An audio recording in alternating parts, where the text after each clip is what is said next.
बोलिए शंकर भगवान की जय। आज बहुत ही सुंदर भगवान शिव का पावन कथा आप लोग इस वीडियो के माध्यम से श्रवण करेंगे। जो भी हमारी माताएं, बहन, भाई, जो लोग भी सोमवार व्रत का व्रत रखते हैं, वो लोग भगवान शिव का कथा, सोमवार व्रत का कथा अवश्य या तो खुद पढ़ें या किसी ब्राह्मण से आप सुने या खुद जो है फ़ोन के द्वारा श्रवण कर सकते हैं। क्योंकि भगवान शिव बहुत ही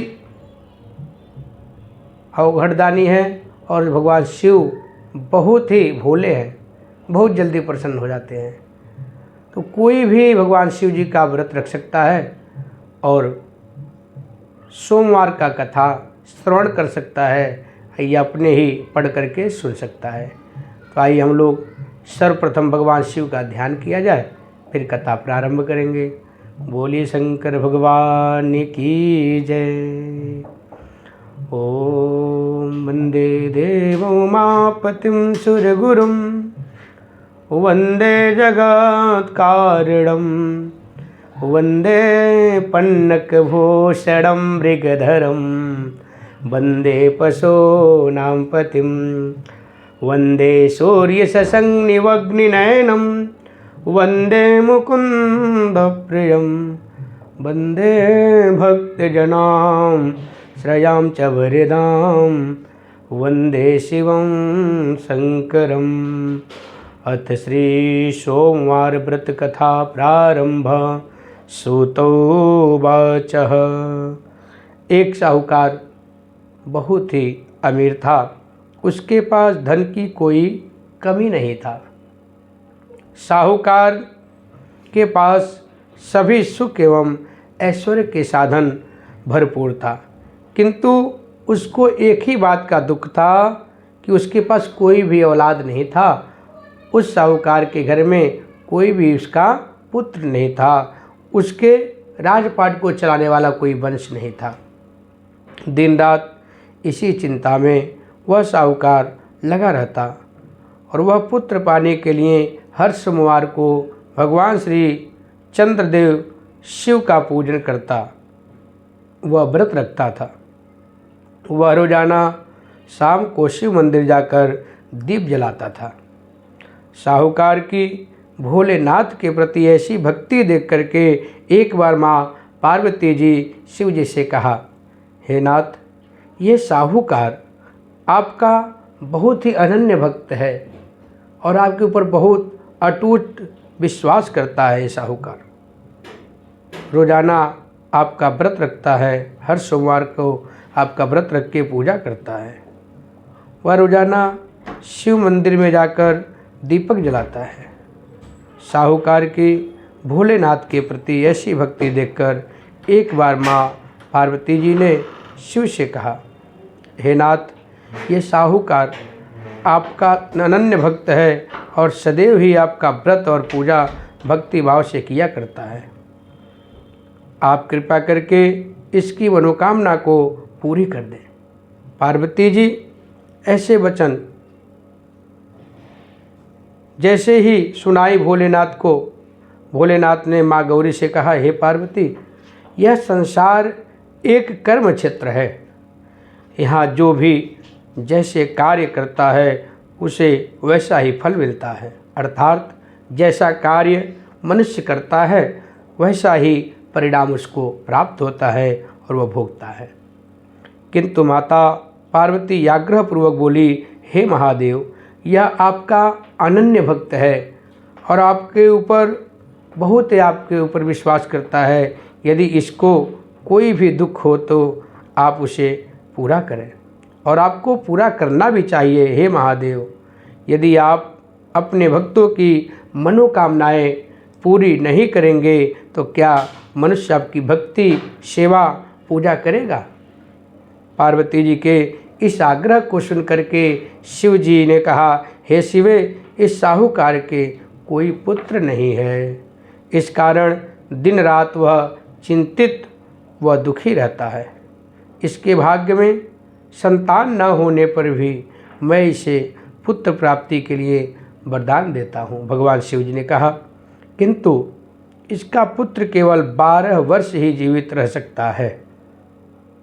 इसका जो पुत्र होगा वह केवल 12 वर्ष की उसकी आयु रहेगी, इसके बाद वह मर जाएगा। इससे अधिक मैं साहूकार के लिए कुछ नहीं कर सकता। यह सब बातें साहूकार सुन रहा था। उसे यही सारी बातें सुनकर न कोई खुशी हुई और न ही कोई दुख हुआ। वह पूर्ववत की तरह शिव जी का पूजन व व्रत करता रहा। कुछ समय पश्चात साहूकार की पत्नी गर्भवती हो गई और 10वें महीने में उसने एक बहुत ही सुंदर पुत्र को जन्म दिया। साहूकार के घर में बहुत खुशियां मनने लगी, बहुत उसके घर में खुशहाली छा गई, उल्लास हो गया। किंतु साहूकार ने अपने पुत्र की 12 वर्ष की उम्र जानकर कोई खुशी प्रकट नहीं किया और इस संबंध में किसी को कोई भेदभाव भी नहीं बताया। किसी को इस बात को पता भी नहीं लगने दिया साहूकार। वह बालक धीरे धीरे बड़ा होने लगा। जब वह बालक 11 साल का हो गया तो वह बालक की माता ने साहूकार से उसके विवाह के लिए कहा, किंतु साहूकार ने कहा कि मैं इसे काशी जी में पढ़ने भेजूंगा। साहूकार ने अपने साले को बुलाकर कहा कि तुम इस बालक को काशी पढ़ाने ले जाओ और इसे विधिवत शिक्षा ग्रहण कराओ। साहूकार ने उसको बहुत सा धन देकर कहा कि रास्ते में जहाँ कहीं भी ठहरो वहाँ यज्ञ और ब्राह्मणों को भोजन कराते जाना।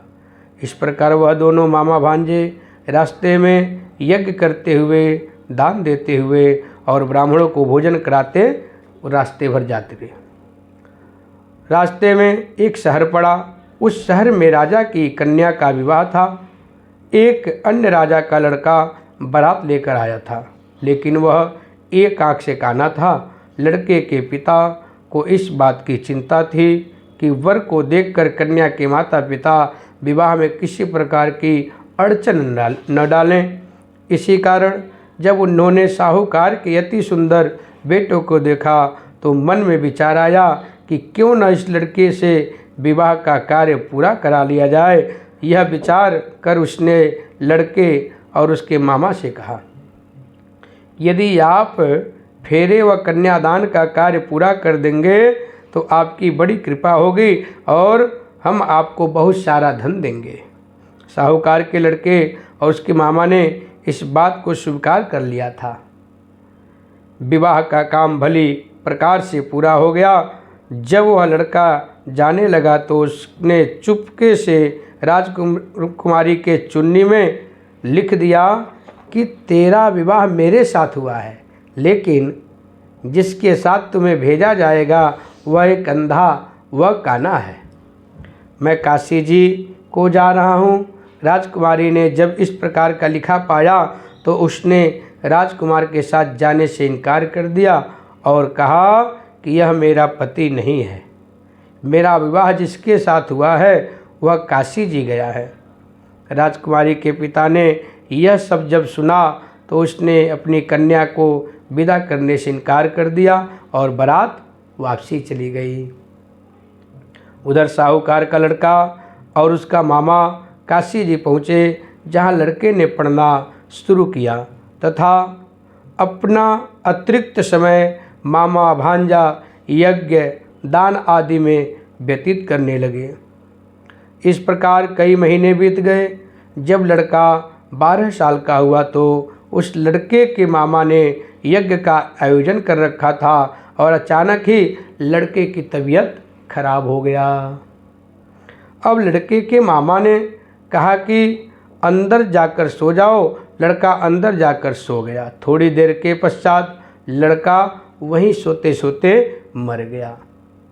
जब लड़के के मामा ने देखा कि वह मर गया है तो बहुत दुखी हुआ और उसने सोचा कि मैं पहले यज्ञ पूरा कर लूं तब कुछ सोचूंगा। लड़के के मामा ने यज्ञ पूरा किया और फिर रोना प्रारंभ कर दिया। वह बहुत ज़ोर ज़ोर से रो रहा था। संजोगवश शिव जी और पार्वती जी उधर से जा रहे थे। पार्वती जी ने कहा, भगवान, हे प्रभु, हे नाथ, कोई दुखी व्यक्ति रो रहा है और उसके कष्टों को आप दूर करें। माँ पार्वती भगवान से प्रार्थना की तो भगवान शिव तो बहुत दयालु हैं, वही उस बच्चे को 12 वर्ष का वरदान दे करके भेजे हैं, क्योंकि उसके पिता के भाग्य में कोई पुत्र का सुख नहीं था, लेकिन उसके अनन्य भक्ति से भगवान शिव प्रसन्न होकर के एक पुत्र का उसके भाग्य में 12 साल की आयु को प्राप्त किए। जब शिव जी और पार्वती जी वहाँ पहुँचे तो उन्होंने देखा कि वहाँ पर एक लड़का मरा हुआ है।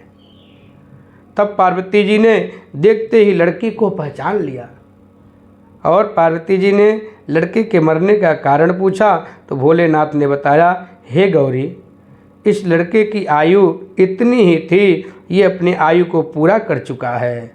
तब पार्वती जी ने विनम्रतापूर्वक से भगवान शिव से प्रार्थना की, विनती की, महाराज कृपा करके आप इस लड़के को जीवित कर दीजिए, नहीं तो इसके माता पिता इसके वियोग में तड़प तड़प कर अपनी जान दे देंगे।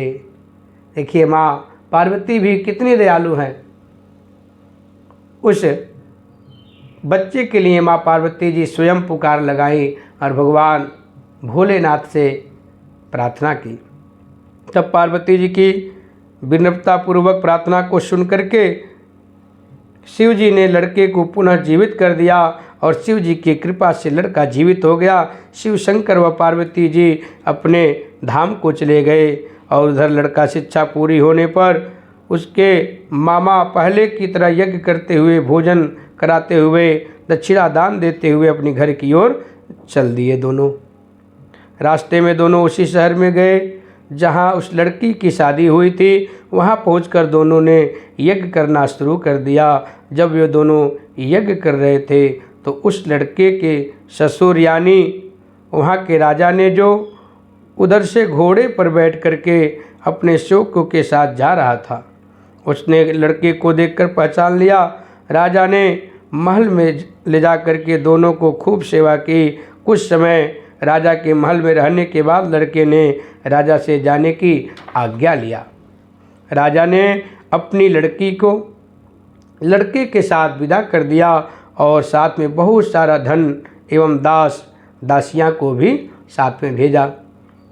जब वे अपने शहर में आए तो लड़के के मामा ने कहा, पहले मैं तुम्हारे माता पिता को तुम्हारे आने की खबर सुना देता हूँ, तब तुम अपनी पत्नी सहित यहाँ आराम करो। ऐसा कहकर लड़के उसके मामा साहूकार उसके पुत्र के आने की खबर देने चला गया और घर आकर के उसने देखा कि उसके बहन और बहनोई छत पर बैठे हुए हैं और उन्होंने यह प्रण कर रखा था कि यदि उसका बेटा जीवित लौट आया तो वह छत से नीचे उतर आएंगे, नहीं तो छत से कूद करके प्राण दे देंगे, अपना प्राण त्याग देंगे। लड़के के मामा ने जब यह समाचार सुने और उन्हें सुनाया गया तो उनका लड़का जीवित लौट आया है तो उन्हें विश्वास नहीं हुआ। तब लड़के के मामा ने शपथ खाकर कहा कि आपका पुत्र अपनी स्त्री और बहुत सारे धन और दास दासियों सहित घर आया है। तब साहूकार और उसकी पत्नी छत से नीचे उतर कर आए तथा बहुत ही प्रसन्नता के साथ, बहुत ही खुशी के साथ अपने बेटे और बहू का स्वागत किया। सभी प्रशंसा के साथ सब लोग बहुत ही वहाँ पर खुश हुए और एक साथ सब लोग रहने लगे। इस प्रकार की भक्ति भाव से जो भी प्राणी सोमवार के व्रत का पालन करता है तथा प्रेम पूर्वक इस कथा को सुनता है या पढ़ता है तो उसके सभी कष्ट दूर होते हैं, सारी मनोकामनाएं पूर्ण होती है और इस लोक में सभी सुख सुविधाएं को भोग करके अंत में भी शिव जी के लोक को प्राप्त होता है, स्वर्ग की उसको प्राप्ति होती है। इस प्रकार सोमवार के व्रत की 16 सोमवार तक करें, फिर उद्यापन लास्ट में 16वां सोमवार में इसका उद्यापन करना चाहिए। इस व्रत के प्रभाव से मानवों को सभी प्रकार के सुखों की अनुभूति होती है तथा सुख की प्राप्ति होती है। विशेष महत्व जो इस कथा का है, इस व्रत के बारे में कहा गया है कि ग्रहण आदि में जप, ध्यान, हवन, उपासना, दान आदि सत्कार करने से जो फल मिलता है वह केवल सोमवार के व्रत करने से ही सारा फल प्राप्त हो जाता है। श्रावण में केदारनाथ का ब्रह्म कमल से पूजन, दर्शन और अर्चन तथा केदार क्षेत्र में निवास करने का विशेष महत्व है। इससे भगवान शंकर की प्रशंसा और शिव की कृपा उस भक्त के ऊपर बहुत ही ज़्यादा बरसती है। तो भगवान शिव की कृपा उस भक्त के ऊपर प्राप्त होती है। इति सोमवार व्रत कथा संपूर्णा। बोले शंकर भगवान की जय।